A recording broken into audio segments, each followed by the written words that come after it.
que a veces nos llueve y a veces no, el sol y eso no nos viene nada.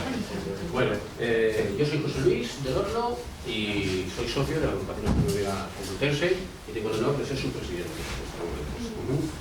La Agrupación Astronómica Complutense llevamos ya algo más de 40 años aquí en Alcalá de Henares, dedicamos a esto, así que éramos unos chavalillos cuando empezamos.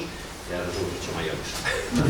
Vale, lleva mucho tiempo, la agrupación está aquí en Alcalá de Henares, estamos en unos locales que nos han dejado aquí en el mundo de la Galatea y estamos abiertos para todo el mundo es bienvenido cuando quiera a mirar con nosotros con los telescopios, a participar, tenemos préstamo de telescopios, así que si os gusta esto, yo os aconsejaría que os pasaréis por ahí. Somos aproximadamente unos 50 socios, aproximadamente, en realidad, 50 socios titulares y luego hay una nube alrededor de gente simpatizante.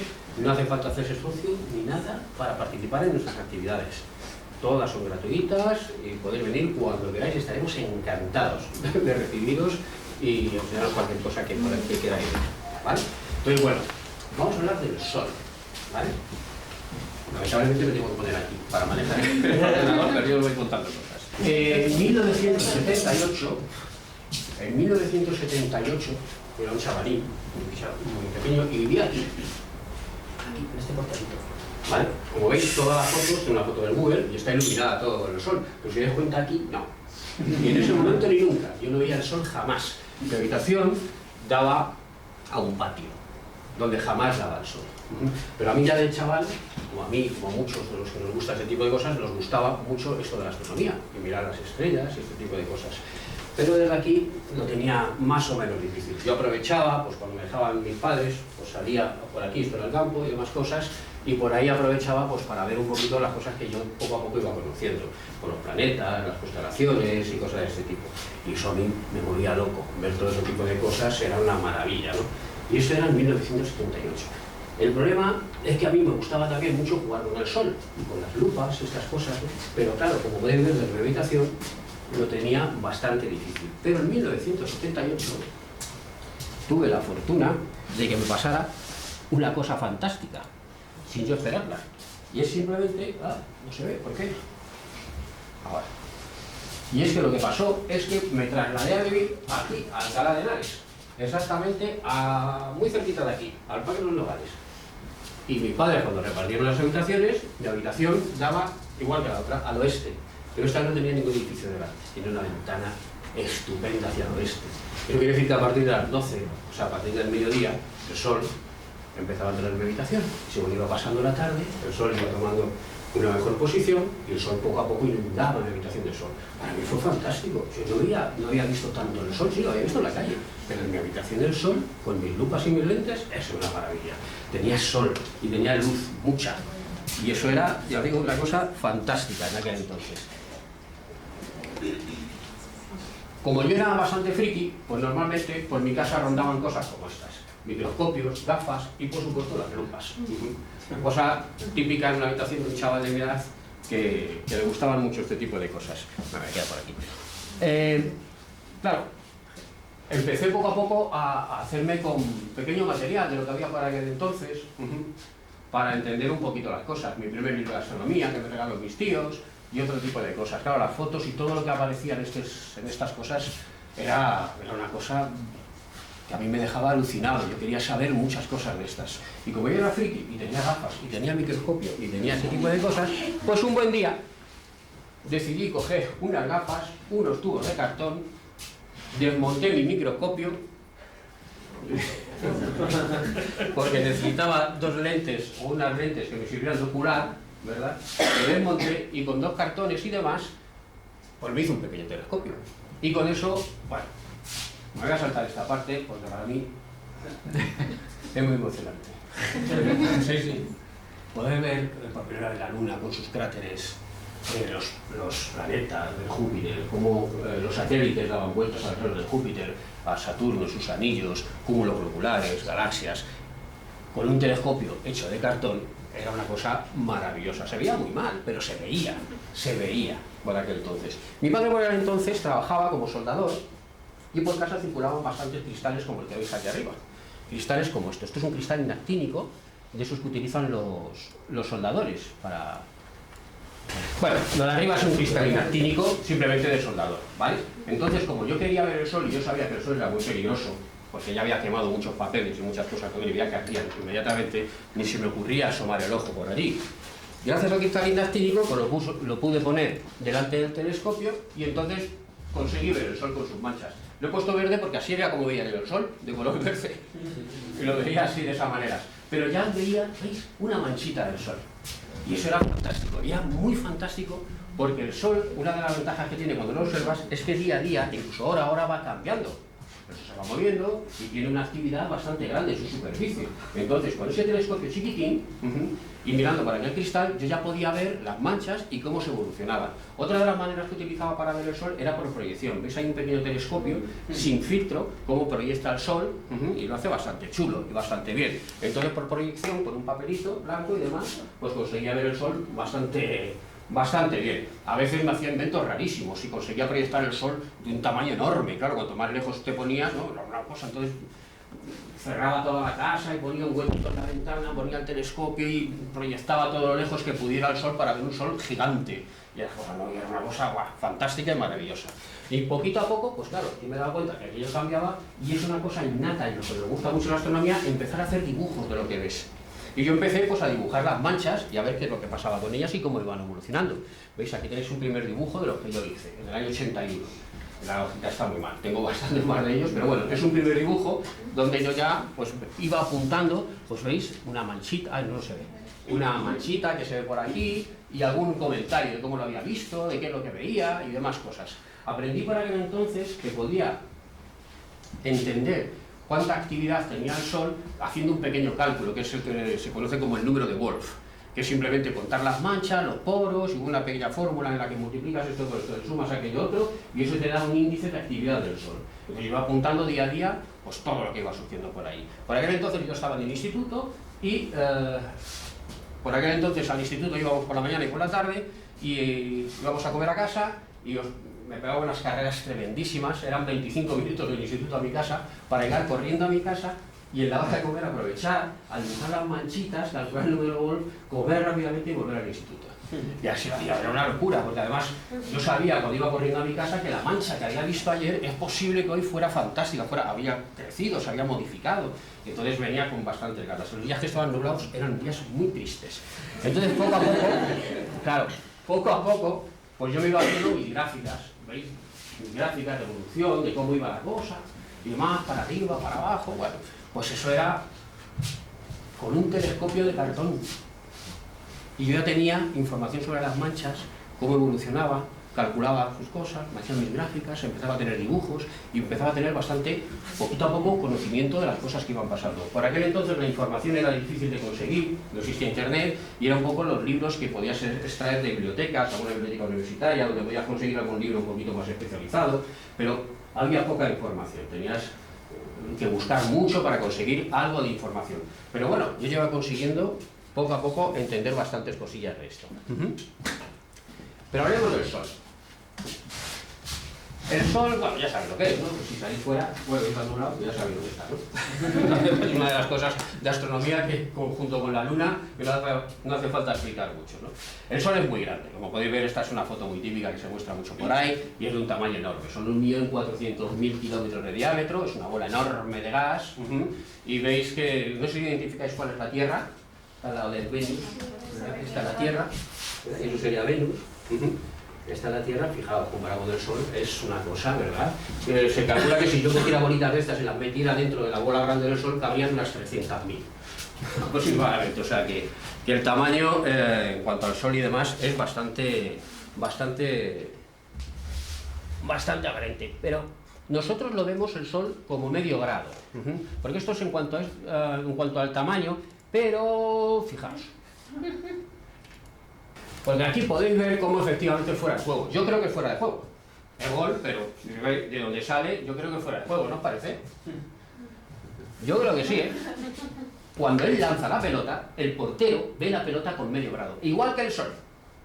O sea, la pelota de donde la dispara y la visión que tiene el portero de la pelota es la distancia aproximada del Sol en relación. Que viene a ser medio grado. La pelota mide unos 22 centímetros y el disparo ha sido unos 25 metros. Si yo os diera una lentejita chiquitita de la mano, que por eso las he traído, pero no las he dado, lentejitas chiquititas, ¿vale? Cada lentejita chiquitita sería la Tierra y tendríamos que colocar una bola de medio metro, colocarla a unos 65 metros de distancia, para que os deis cuenta. Finalmente lo que tenemos es medio grado. Lo que vemos es medio grado. Para que os hagáis una idea de medio grado, el dedo meñique, uno coge y estira su brazo así y pone el dedo meñique de arriba abajo mide 1 grado. Así que medio grado es solamente la mitad del dedo meñique. Parece mentira, ¿verdad? Uno pensaría que el Sol es mucho más grande visualmente. Pues no, es solamente medio grado, la mitad del dedo meñique. Y cuando os hagáis, no lo hagáis con el Sol, que no vais a poder verlo, pero con la Luna, que tiene también ese tamaño, si pondréis la Luna, cogéis el dedo, lo ponéis así y veréis que el dedo es el doble de grande que la Luna. Es impresionante, ¿verdad? ¿Ve? El Sol, esta bola enorme que tenemos entonces ahí de gas, con tantas manchas y tantas cosas, ya sabemos un poquito de él, cómo está compuesto internamente. Básicamente tiene 3 partes. Lo que es el núcleo, lo que es la zona radiativa y lo que es la zona convectiva. En el núcleo es donde se producen las fusiones nucleares que hacen que se caliente el Sol. En la zona radiativa es donde todos los fotones creados por el núcleo todos los fotones que se crean en el núcleo van a atravesar la zona radiativa, que se llama radiativa porque es por radiación. Y finalmente esos fotones van perdiendo energía, son fácilmente absorbibles ya por las partículas del Sol y esas partículas se calientan muchísimo y forman la forma convectiva, donde igual que el agua cuece en una olla, pues ahí el plasma solar está de alguna manera cociendo. En el núcleo solar es donde se producen las reacciones nucleares que hacen que el Sol pues sea lo que es, ¿no? Y de tanta energía y demás. Estas reacciones se producen por la fusión nuclear de 2 núcleos de hidrógeno, es decir, 2 protones. No voy a decir el número de protones y de átomos que pueda haber en el Sol, porque claro, es una cantidad enorme. Ahí se van produciendo todos estos choques, pero esto es muy difícil que suceda. O sea, cuando hicieron los cálculos de por qué se podía producir esto, se quedaron con que faltaba algo. En un principio un protón no quiere juntarse con otro protón. Las cargas eléctricas positivas en ambos casos van a impedirlo, ¿verdad? Calcularon que la presión que existía en el núcleo del Sol y la temperatura que había en el núcleo del Sol, aproximadamente unos de 10 a 15 millones de Kelvin, no eran suficientes para explicar el por qué 2 protones podían juntarse. Tuvo que llegar a la teoría cuántica y su efecto túnel para dar ese último pasito que le quedaba a los 2 protones para juntarse. Entonces, finalmente, con todo aquello, con la presión, con la temperatura y esa ayuda cuántica, los 2 protones consiguen juntarse. En el momento en que esos 2 protones se juntan, se acaba de producir una fusión y se desencadena una pequeña cadena que se conoce como la cadena de protón-protón, en el cual 2 protones se juntan, forman un deuterio, luego se juntan con otro núcleo de deuterio que también se ha quedado por otro lado y pam. Total, que al final tenemos energía. Energía de diferentes modos. Energía que va a ser en forma de partículas que se lanzan en forma de neutrinos, que son unas partículas diminutas, bueno, ya saben lo que son. Los neutrinos que van a salir en 2 segundos escapan del Sol a toda velocidad, porque para los neutrinos todo es transparente, no hay nadie que los moleste, pero también se van a crear rayos gamma. Los rayos gamma son muy poderosos, tienen mucha energía y estos aproximadamente, si no recuerdo muy mal, están estos rayos gamma por los 2,5 megaelectronvoltios. 2,5 millones de electronvoltios. ¿Cuánta energía es esa? Pues un fotón verde tiene 2,5 electronvoltios. 2,5 electronvoltios. Y un rayo gamma tiene 2,5 millones de electronvoltios. O sea, con un rayo gamma puede hacer miles de fotones verdes. Bien, ahí se crean todos estos. Y tenemos el Sol. Pero claro, si esto es así, ¿por qué el Sol no explota? Como una bomba. Podría explotar, ¿no? Si se pierden estas reacciones y tenemos las circunstancias, esto debería explotar.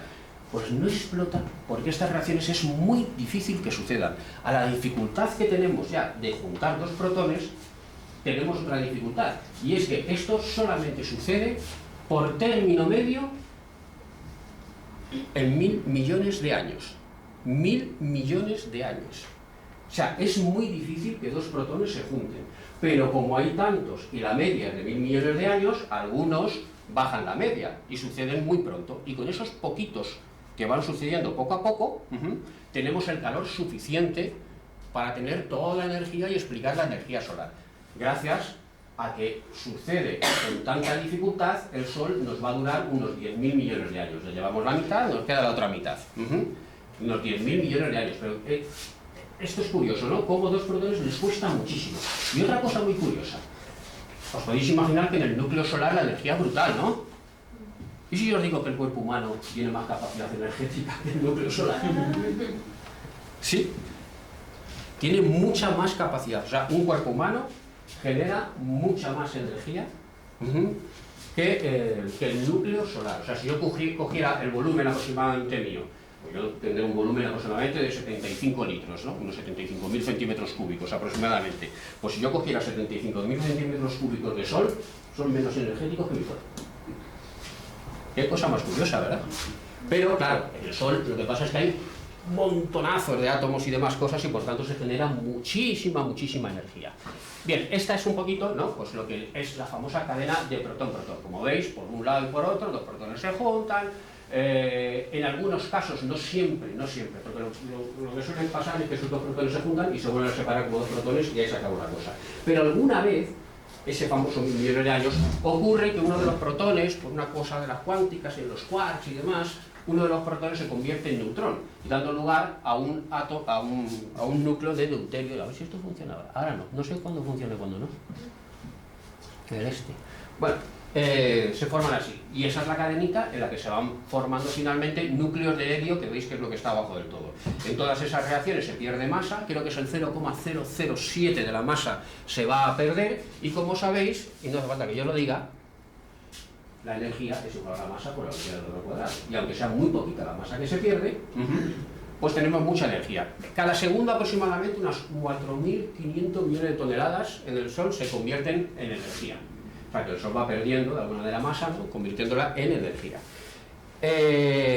Así que Matrix no estaba tan lejos, ¿verdad? Cuando decía que los robots iban a utilizar cuerpos humanos para generar energía. Aquello decía, ¿cómo un cuerpo humano? Pues con lo que os cuento yo de que somos más energéticos que el núcleo, pues no está nada mal, ¿verdad? Bien, entonces el núcleo hace unas cosas maravillosas y tenemos ahí mucha energía. Y esa energía va a salir en forma, los neutrinos ya se han pirado, ya no están, y tenemos muchos rayos gamma que van a escapar y van a pasar por la zona radiativa, donde la energía va simplemente existe en forma de fotones de rayo gamma. Van a llegar a una zonita, que es esa que pinto yo en verde, que es la tracoplina. Es la zona en la cual se separa la parte radiativa de la zona convectiva. Esto es muy importante, porque la zona radiativa con su núcleo giran de forma... todos giran a la vez. No me sale la palabra ahora. Bueno, es como una bola sólida y gira toda a la vez. Pero la zona convectiva no. Ahí ya se ha perdido bastante temperatura, digamos que es más gas, y eso ya no gira bien. De todas maneras, que lo que tenemos es una rotación diferencial. No rota lo mismo en un sitio que en otro. Y eso va a producir pues mucho magnetismo y muchas cosas que van a hacer todo lo que vamos a ver en la fotosfera. Ahora mismo se va a generar bastante carga magnética aquí, debido a esta zonita de aquí, que digamos que es donde rozan estas dos zonas. Una vez que tenemos la zona convectiva, estamos en la zona convectiva, pues ahí ya sí, cuece, digamos, el plasma, y es lo que finalmente vemos que sale en la fotosfera, que es la parte visible del Sol, con sus gránulos y con todo aquello. O sea que tendríamos estas tres partes: el núcleo, donde se producen todas las explosiones nucleares; la zona radiativa, donde los fotones están viajando por ahí en forma de rayo gamma; y también tenemos la zona convectiva, que es donde ya las partículas se calientan, digamos que hierven, ¿verdad? Y hay otra ventaja, y es que esa zona convectiva, al tener menos densidad, los fotones ya consiguen atravesarla con facilidad. Consiguen atravesarla con bastante facilidad. Lo que tenemos, por tanto, por delante es ni más ni menos que la fotosfera, que es lo que veríamos con nuestros ojos, lo que podemos ver con cualquier telescopio óptico normal y con un filtro. La fotosfera con sus manchas. Ya estamos en esta parte, pero el Sol sigue teniendo más capas una vez fuera de aquí. La fotosfera, esta ya está a unos 6.000 Kelvin aproximadamente. Fíjate, de los 15 millones, ¿no? Ya hemos bajado la temperatura bastante a 6.000 Kelvin. Si seguimos viendo capas del Sol, la siguiente capita que tenemos es la cromosfera, que ya no se puede ver a no ser que utilicemos algún truco. En este caso, durante un eclipse. ¿Veis la cromosfera? Cromo es de color, ¿entendéis por qué se llama cromosfera? ¿Veis el colorcito? Ese colorcito rojo es producido por el hidrógeno. El hidrógeno emite mucho en los 625, no me acuerdo, 625 nanómetros, 625,6 creo que es, 626 nanómetros. Y eso es el color rojo. Curiosamente es justamente el color rojo. Y esa sería la cromosfera. La cromosfera la podemos ver con telescopios, como lo que tenemos por aquí, que son telescopios de H-alfa, que lo que hacen es precisamente filtrar justo y exactamente ese color, dejando invisible el resto. Así que eso nos permite ver la cromosfera. Y por encima ya tenemos lo que es la corona solar, que solamente también se puede ver con determinados instrumentos o aprovechar cuando hay un eclipse como los que va a haber dentro de 2 añitos aquí por España, para ver la corona solar. A día de hoy hay un misterio, uno de los muchos misterios del Sol, y es por qué la corona está a millones de Kelvin. ¿Por qué tiene tanta temperatura? Ya empieza a haber bastantes teorías, muchas de ellas tienen que ver con el magnetismo, pero es curioso que la fotosfera esté a 6000 Kelvin, que no es una temperatura tampoco grande. En muchas industrias de la Tierra se consigue fabricar cosas con esa temperatura, y no digo nada ya con láseres, donde aquí en la Tierra conseguimos decenas, incluso cientos de millones de Kelvin. Bueno, pues el caso es que la fotosfera está a 6000 y la corona tiene zonas en las que se llega a los 5 millones de Kelvin. Y no se sabe muy bien por qué hay esa diferencia. Uno, cuando se aleja de la hoguera, lo que espera es que cada vez esté más frío, no al revés. Bueno, pues eso es una de las cosas que se está investigando, a ver por qué pasa eso. Bien, ¿os acordáis que os he dicho que un fotón que se quede en el núcleo va a pasar por la zona radiativa, ¿no? Una vez que sale del núcleo, zona radiativa, y luego finalmente llega a la zona convectiva, donde ya atraviesa. Pero la zona radiativa es una zona bastante densa, de partículas muy energéticas y demás. ¿Sabéis lo que tarda un fotón en salir, conseguir atravesar la zona radiativa? Del orden de cientos de miles de millones, de cientos de miles de años. 100.000 años, 200.000 años. El fotón rebotando por el Sol, por la zona radiativa, hasta que finalmente se acerca a la zona convectiva y allí ya consigue más o menos vía libre para salir. Madre mía, durante todo ese tiempo, durante esos 100.000 o 200.000 años que el fotón anda rebotando por ahí, absorbido, reemitido, reabsorbido, reemitido, y se vuelve a absorber, y así hasta que el fotoncito ese que ha sido creado consigue salir. O sea, es una maravilla como el Sol nos puede dar tanto calor ahora si salimos a la calle, ¿eh? Entre la dificultad que tienen los protones para juntarse, los fotones, la dificultad que tienen que salir para allí, pero todo eso hace que el Sol, oye, sea una cosa estable y no sea una cosa muy explosiva. Os podéis imaginar que cuando estas cosas, por algún motivo, porque hay demasiado energía o por algún otro motivo se desequilibra, estamos ante una supernova, ¿no? Pero el Sol no tiene materia suficiente para tener tanta energía como para explotar. Entonces, eso nos libra por ahora. Bien, volvamos a la fotosfera. En la fotosfera, lo que tenemos, una de las cosas que más o menos todo el mundo conoce, son las manchas solares. Son estas manchas, que además que se ven así, ¿no? Y que ya la vio Galileo por su primera vez, con su primer telescopio, que era muy parecido al mío. ¿Sí? Era muy parecido al mío, ¿qué me dice yo? O sea, que Galileo y yo somos compañeros. Era muy parecido al mío, era un telescopio muy chiquitín, pero vio lo que yo, claro, con ese telescopio chiquitín, pues veía las manchas y decía, madre mía, manchas solares y demás, que son estas cosas que vemos por ahí. Hoy hay alguna mancha, a ver si luego podemos sacar los telescopios y las vemos. Si la vemos un poquito más de cerca, pues una mancha solar, como podéis ver, es una cosa como esta. Normalmente nosotros dividimos las manchas en lo que es la sombra, que sería esto aquí, y la penumbra, ¿no? Eso sería una mancha solar. No es que sea negra, simplemente es por cuestión de contraste, parece que es negra. Pero si estos son 6.000 Kelvin, esos serían aproximadamente 4.500 Kelvin. Lo que hay, no que hay que estar. Y no suelen ser muy profundas. Ten cuenta que la fotosfera son unos 500 kilómetros más o menos de anchura, o sea, no es una cosa tampoco loca, así que no son demasiado profundas. ¿Y qué es lo que produce esto? Pues simplemente las líneas magnéticas dentro del Sol, cuando se vuelven locas, porque el Sol como está como loco con la convección, con la rotación del núcleo diferencial y demás cosas, sus líneas magnéticas se enredan.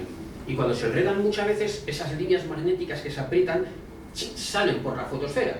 Y por el lugar que salen, en otras ocasiones, apartan el plasma de alguna manera y lo que vemos es esto. O sea, por aquí está saliendo un chorro. Ahora lo veremos más adelante. Está saliendo un chorro de líneas magnéticas. Pero esas líneas magnéticas, imaginaos, el Sol dando vueltas, el núcleo a su rollo, la zona convectiva dando vueltas por otro lado, electrones por aquí, protones, pues las líneas magnéticas se enredan, salen esto, desaparecen, es un lío de demás. Pues las manchas, vamos a ver cómo evoluciona una manchita. Tengo aquí una pequeña grabación, a ver si la puedo disparar, para que veáis cómo evoluciona una mancha pues típica. Pensad eso, que son líneas magnéticas que están saliendo por ahí. Y las manchas no son ni más ni menos que vemos el lugar por donde están saliendo, algunas de ellas.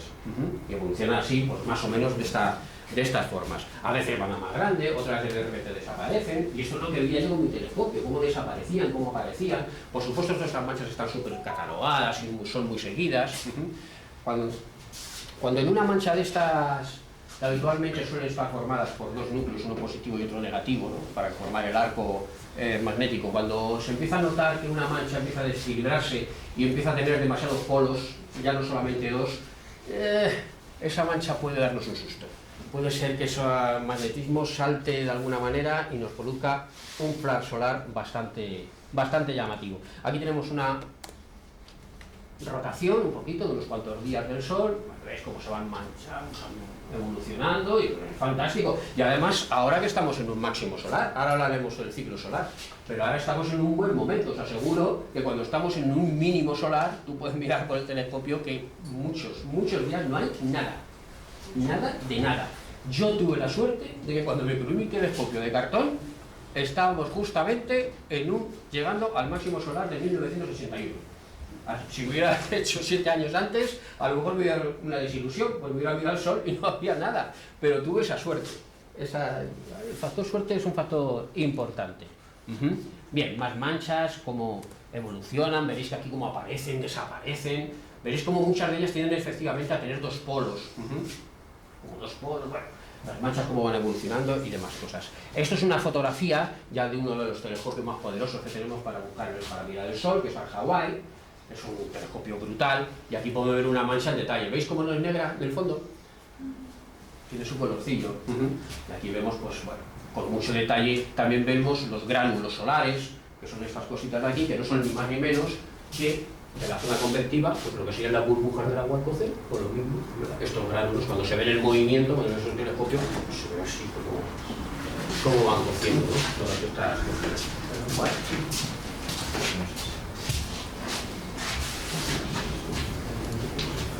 Aquí estamos viendo el Sol con el satélite SDO y en la banda de 171 Armstrong. O sea, estamos viendo las partículas del Sol, en este caso que es hierro, que están a 1.000.000 Kelvin. Y cuando se mira con ese filtro, se llegan a vislumbrar el plasma que está circulando por las líneas magnéticas. Y por eso se ven también, si os dais cuenta, las líneas magnéticas cómo van saliendo.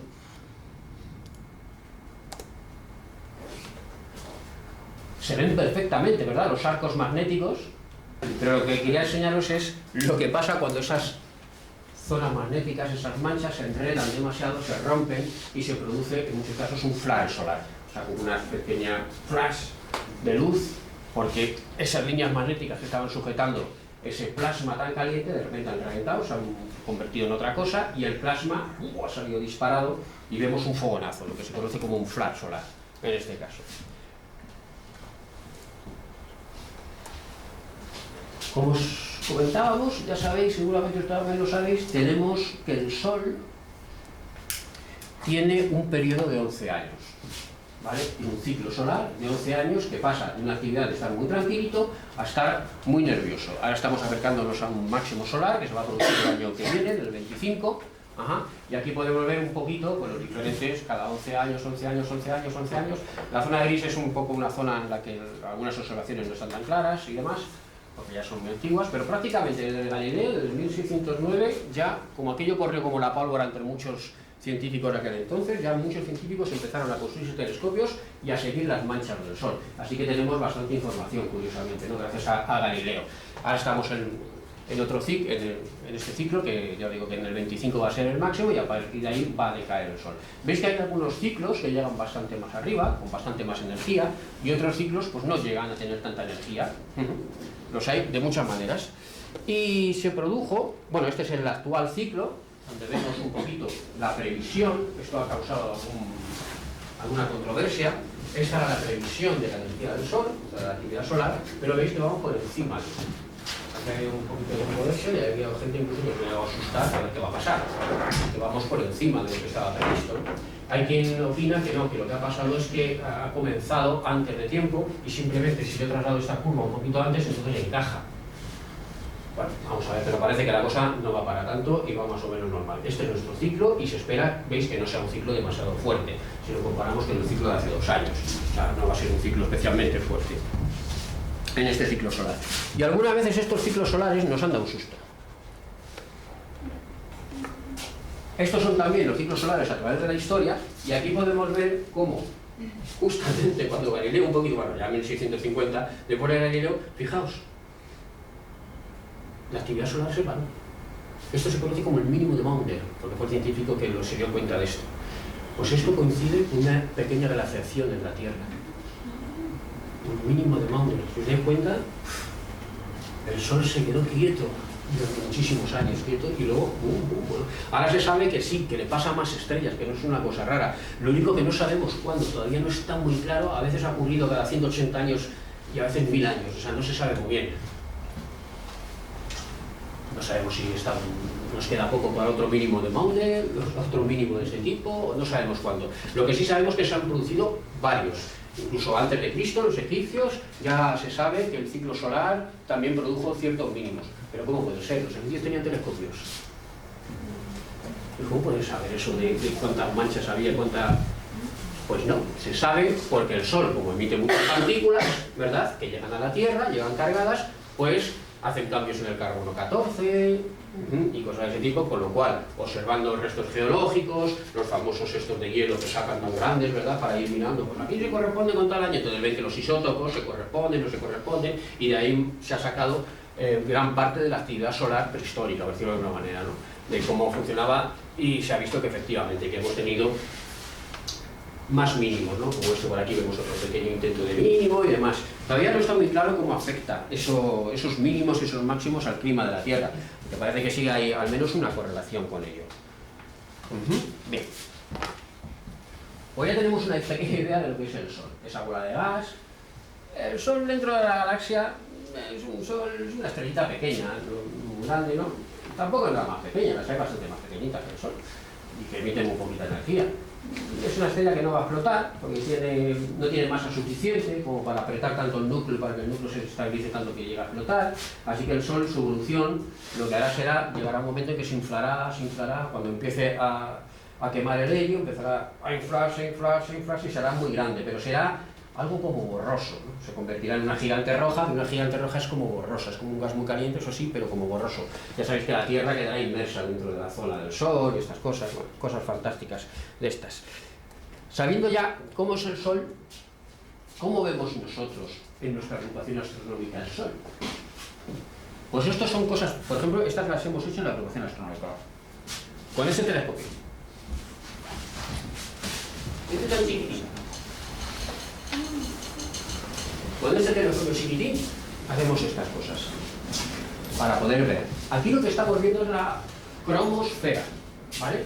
La cromosfera, que es justito la capa que va por encima de la fotosfera, que es la que vemos, la cromosfera, lo que estamos viendo aquí. Si la fotosfera está a 6000 Kelvin, está entre 10.000 y 20.000 Kelvin, está un poquito más caliente que la otra. Pero la ventaja que tiene es que con estos telescopios podemos ver parte de la actividad, ¿veis?, del plasma que está sucediendo ahí en la cromosfera. O sea, estamos viendo lo que sucede por encima de las manchas. Aquí hay 3 fotografías hechas del mismo sitio, donde se ve más o menos el visible y cómo vamos viendo las capas superiores para ir viendo la cromosfera. Aquí es un poquito de movimiento, ¿no?, para ver cómo, bueno, algunas cosillas se van modificando simplemente con el paso de minutos. Estos aproximadamente son 30 minutos de grabación del Sol y se ve cómo efectivamente eso se está moviendo, eso no para de ninguna manera. Aquí vemos también, bueno, pues una mancha, se ve claramente, ¿no?, con algunas zonas en las que se ve claramente cómo el magnetismo va arrastrando el plasma. Esto es un filamento solar. Los filamentos solares se producen cuando hay zonas magnéticas diferentes, ¿verdad? Entre ambas zonas, digamos que se acumula y sube para arriba. Como si aprieto una sábana, ¿no?, un papel, y sube para arriba, de alguna manera así. Luego, cuando están recién hechas, son muy finitas, y cuando ese manitivo se va desapareciendo, esa finura se va perdiendo y vuelve a hacerse ancha. Así que viendo más o menos la anchura y cómo está, sabemos si lleva mucho tiempo o lleva poco tiempo ese filamento. Como los filamentos, ya digo que es como apretar y sale para arriba, cuando los vemos en la superficie del Sol, los vemos así. No es que sean negros, es simplemente que tienen algo de menos temperatura. Pero cuando llegan a los bordes del Sol, esos son ni más ni menos que las protuberancias solares. Ese filamento, cuando lo vemos en el borde, son nuestras protuberancias solares. Ya sabéis, los colores son los colores que nos ha dado la gana ponerle. Siempre se ve así. Es monocromático en estos telescopios. No tenemos colores. Y aquí hay gente que, bueno, que es verdaderamente fantasiosa con esto de los colores.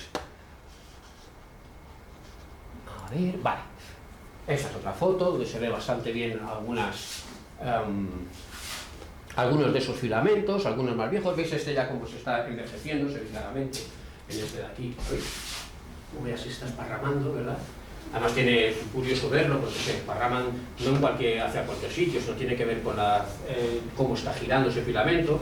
El Sol, cuando gira, como es una bola de gas, no gira toda la vez, sino que la parte central gira más rápida que los polos.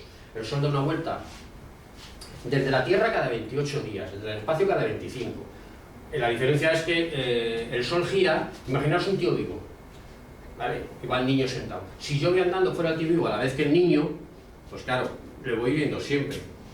En cambio, si me quedo quieto, lo veo pasar a mayor velocidad. Entonces la Tierra acompaña de alguna manera al movimiento giratorio del Sol. Por eso que la Tierra tarda unos 28 días, pero de forma siderea, o sea, en el espacio, con un punto fijado como referencia en una estrella, serían unos 25 días aproximadamente. Los filamentos, cuando son digamos, de norte a sur, son muy interesantes, porque debido a que cada capa gira de una manera, se va a deformar. Las partes que más cercanas estén del ecuador van a correr más, otras menos, y es bastante interesante ver cómo se van retorciendo todos estos filamentos. Este es viejecito, ya está cayendo por allí, tenemos alguno más nuevo, ¿veis? Este es más nuevo, ¿lo veis? Es más finito, más claro, más identificable.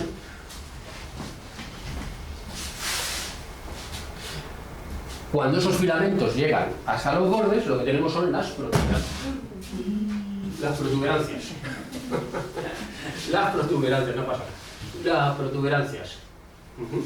Como veis por aquí, estas son protuberancias, también hechas por el mismo telescopio. Aquí se ve un arquito muy bonito, ¿verdad? Seguramente que ya no se te pierde, ¿no? Que son líneas magnéticas que están ahí y que es por donde ese plasma va circulando. Algunos son fantásticas, ¿no? Hay que tener... Nunca se sabe cuándo se va a producir y cuando un filamento, una protuberancia de estas se va a hacer muy grande, así que hay que estar como que bastante atento. Y hay que tunear un poquito el telescopio para conseguir verlo, porque son verdaderamente finos. Si no utilizáramos un telescopio, con un telescopio normal no se ve, porque esto realmente es muy débil a la luz. Tenemos que bloquear prácticamente toda la luz del Sol para ver solamente la luz que emite este hidrógeno, pero es muy débil, muy débil. Por eso con un telescopio normal no podemos nunca llegar a ver esto, porque al ser normal entra toda la luz del Sol, y como entra toda la luz del Sol nos deslumbra y jamás vamos a poder ver esto. O sea, la luz del Sol normal es muchísimo más brillante que esta parte de aquí. Estos telescopios dejan una banda de 0,7 nanómetros, o sea, es un super mega filtro. Si yo cojo un filtro rojo y miro, pues lo que veo es color rojo, pero el color rojo, si cojo el arco iris, empieza aquí y termina aquí el color rojo, ¿no? Vale, puedo ser más finito, y coger un rojo.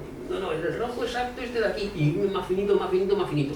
Pues estos telescopios lo cogen finito, finito, finito, hasta tal punto del 0,7 Armstrong. Eso es muy difícil, hacer una banda tan finita, pero gracias a eso podemos ver todas estas maravillas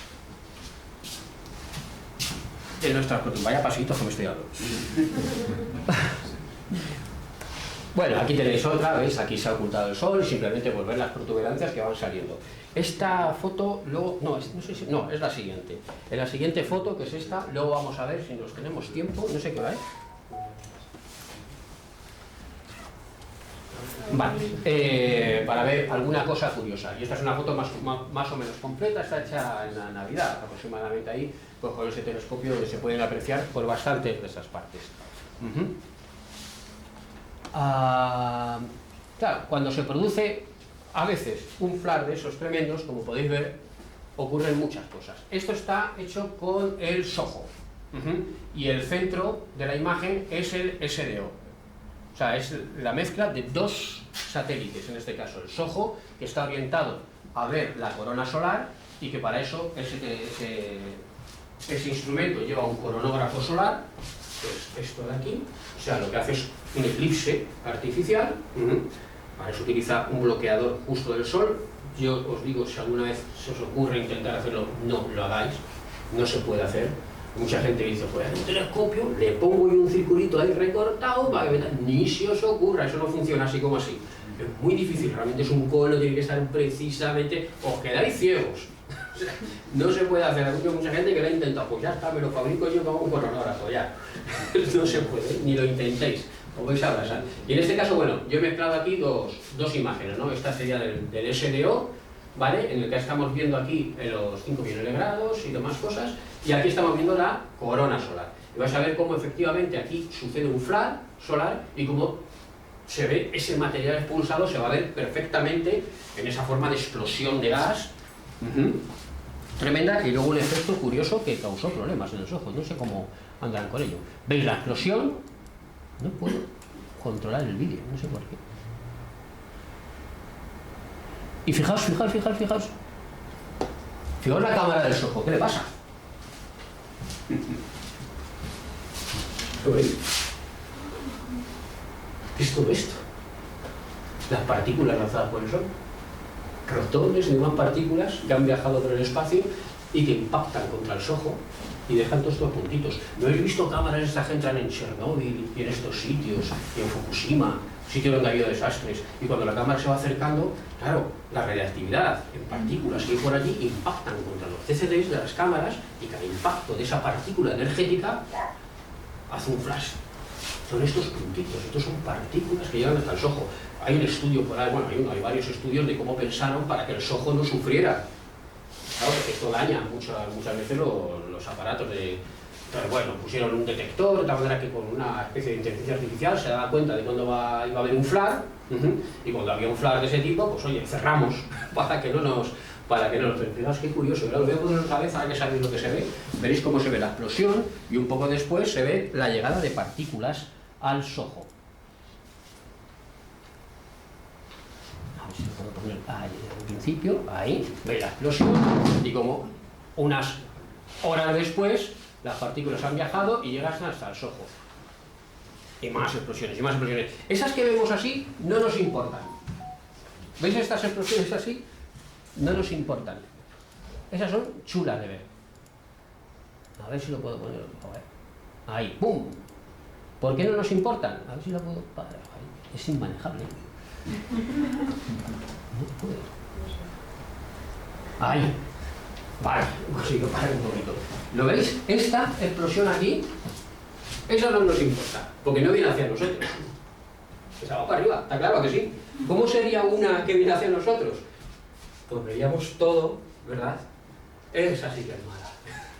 Esa viene hacia nosotros. Entonces cuando el Sol de repente, ¡pah!, sus líneas magnéticas de algún sitio no han aguantado la torsión del rotamiento de estos, se han enredado tanto que revientan y lanzan de repente todo ese plasma, lo lanzan a una velocidad del demonio.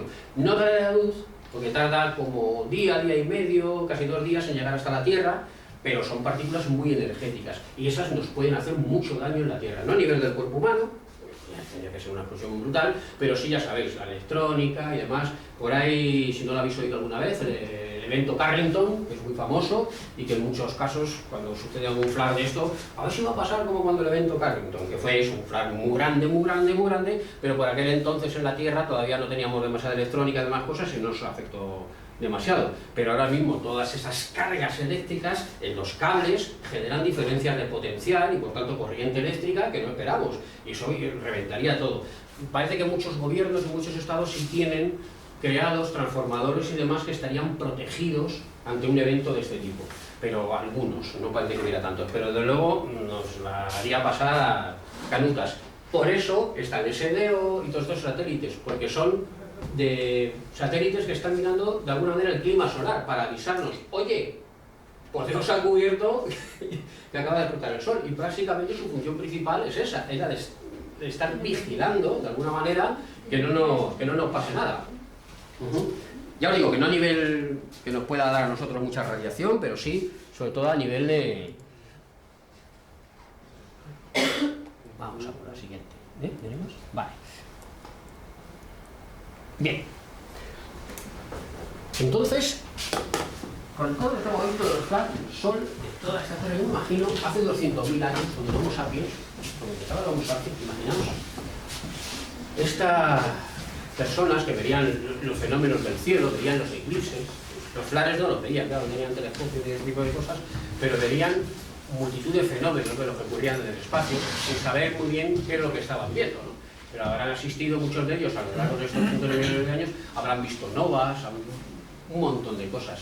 En aquel momento, seguramente en el Sol, dos protones, en aquel momento, y gracias al túnel cuántico, se fusionaron. Y comenzó una cadena. Protón, protón, 25,4 megaelectronvoltios. Yo creo que es lo que finalmente se desprende de energía de esa fusión. Y salieron dos fotones gamma, que es lo que salen, dos fotones gamma. Y esos fotones gamma salieron del núcleo y se encontraron en la zona radiativa. Ya sabemos lo que pasa ahí, que no es fácil salir de ahí. Como decían, un borracho no en un pueblo, va de bar en bar y aquí no llega nunca a sitio. Pues igual, el fotón empieza a rebotar, a rebotar, a rebotar, a rebotar, pasan los años, y luego sapiens avanza. La cosa, el fotón sigue rebotando por allí hasta que finalmente pasan esos cientos de miles de años y el fotón llega a la zona convectiva, donde ya puede ir en línea recta. Llega hasta la fotosfera y sale del Sol. Y ahora va a tardar nada más que 8 minutos en llegar hasta la Tierra. ¿Y quién sabe? Si ese fotón llegó en 1981 a mi ventana, a mi telescopio de cartón, donde yo lo vi por primera vez. Vale, muy bien. Y con esto acabamos lo que es la parte de la presentación. ¿Vale? Y ahora, si tenemos tiempo... Sí, es literal.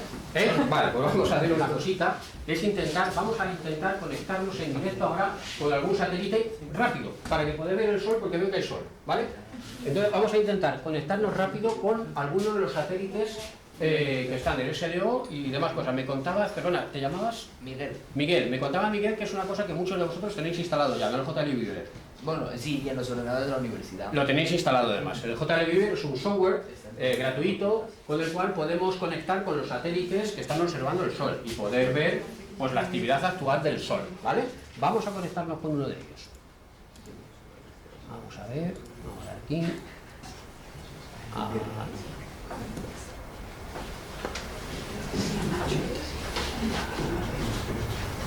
No veo nada. Aquí. Vale. Pues aquí tenemos el JLViewer. Uy, que está un poquito... Es la patada, ¿no? Antes. Vale, corregido. Más o menos, ¿no? Vale, este software es un software que os recomiendo que si no lo tenéis, lo tengáis en casa, vamos, si os gusta este tipo de cosas, porque es una máquina fantástica. Yo aquí lo que... Me pierde... Esperad un momentito, voy a colocar esto bien, porque si no, no voy a poder colocar. Vamos a ver, copiamos una pantalla y le hacemos... Vale.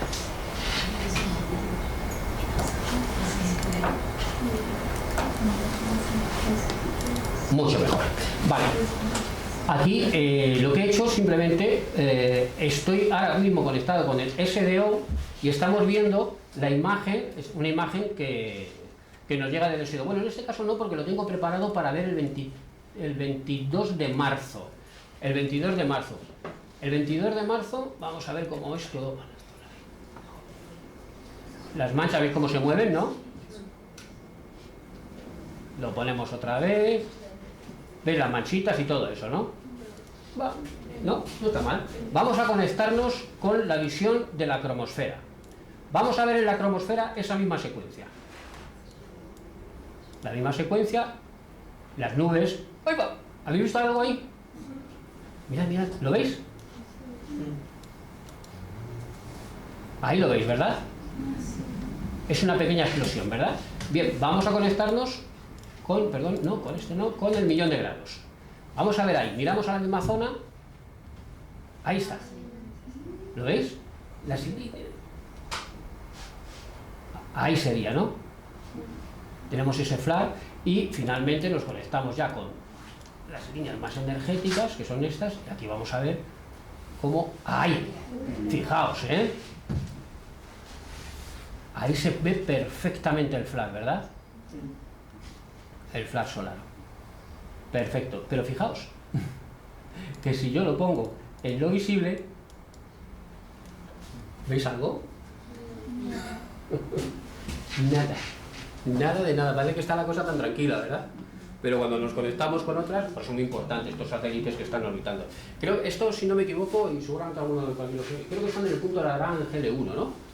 Soho sí. El Soho sí. Está en el L1. En el L1. ¿Y el SDO no está también por ahí? Yo creo que también. Pues ese Dios ya no sé decir. Creo que está en el L1. Creo que está también. ¿Sabéis lo que son los puntos de Lagrange? Son puntos de equilibrio gravitatorio. La Tierra. Si yo pongo algo cerca de la Tierra parado, ¿qué va a pasar? Se cae la Tierra, ¿verdad? Muy bien. Si me alejo de la Tierra y me acerco al Sol, el Sol también atrae un poquito, ¿no? Hay un momento en que hay un equilibrio, ¿a que sí? Ni me atrae el Sol, ni me atrae la Tierra. Eso es un punto de Lagrange. Entonces, a 1,5 millones de kilómetros hacia el Sol hay un punto de Lagrange que se conoce como el L1. Y nos viene muy bien, porque si lanzamos un satélite y cuando llegamos allí lo frenamos, se queda orbitando alrededor de la nada, de ese punto de Lagrange, se queda allí como dando vueltas, pero lo que tenemos es un satélite alejado de la Tierra, más cerquita del Sol, y allí nunca es de noche, siempre estamos viendo el Sol. Y es fantástico, a 1,5 millones de kilómetros. Hay varios puntos de Lagrange, está esa, hay otro por detrás de la Tierra, hay otro a la izquierda de la Tierra, hay otro a la derecha de la Tierra. Son lugares en los que gravitatoriamente hay un equilibrio y podemos mandar cositas, y os aseguro que están llenos de satélites ya. Se han mandado bastantes satélites por ahí. Bueno, pues como veis... ¿Toda la secuencia más o menos cuánto tiempo es? ¿Cómo? ¿Esta secuencia? Sí. Esta secuencia son 2 días aproximadamente. Esta secuencia está en 2 días. Pues fijaos, se comienza, aquí se puede ver la fecha de comienzo, el 22 de marzo, lo veis ahí, a las 9:34, y acaba el 24 de marzo, 2 días. Con este programita es muy fácil cargar imágenes de cualquier momento.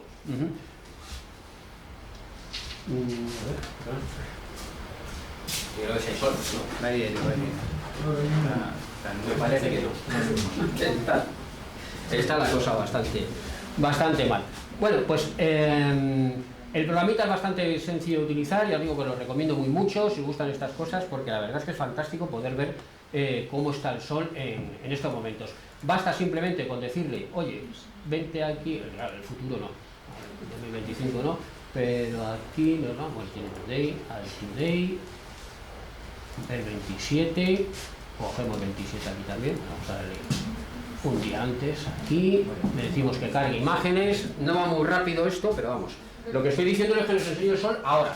Pues vamos a ver, cuando os satélites, cómo está el Sol ahora. Es una lástima no tener el Sol, porque lo que veréis aquí, lo veríais por ahí, en los telescopios.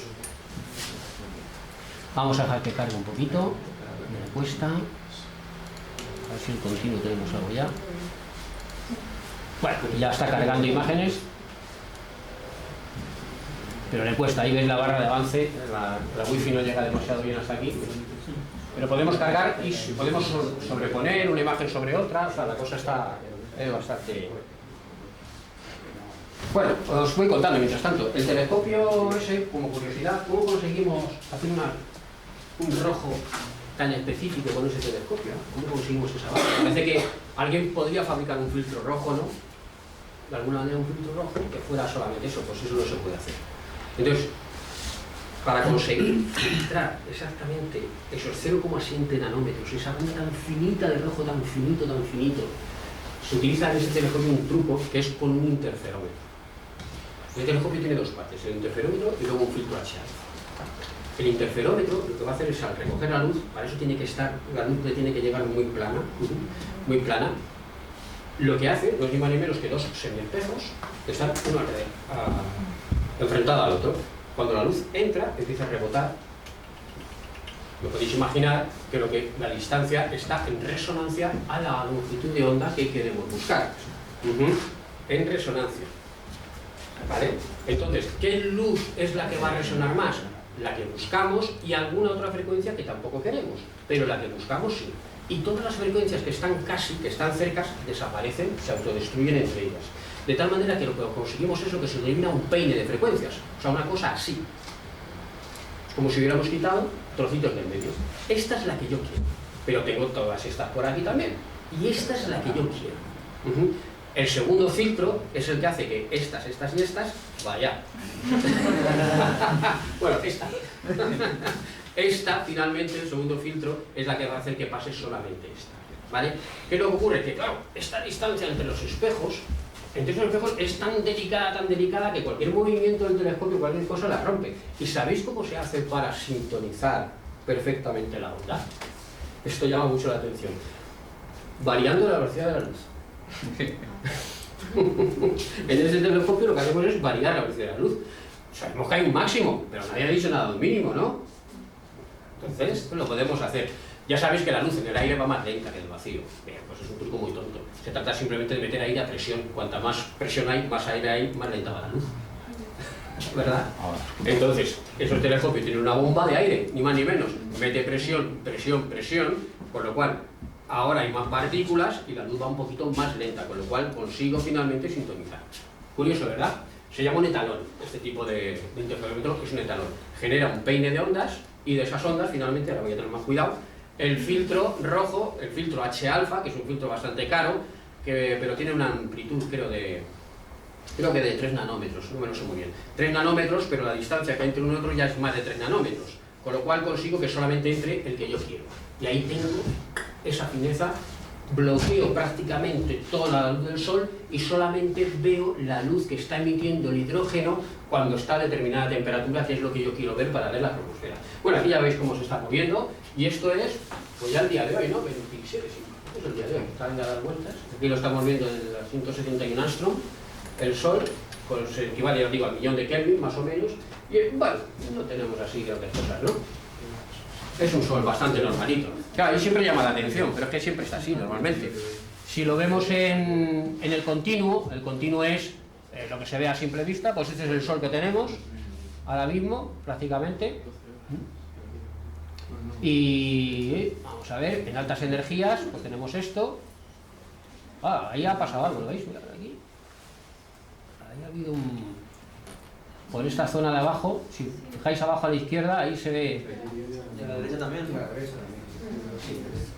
Vamos a hacer una cosa y le vamos a poner dos a la vez. Dos bandas en este caso a la vez, a ver si detectamos. Sí. Ahí se está produciendo, hay algo. Y luego hay una cosa muy curiosa, no se puede ver porque es que esto no...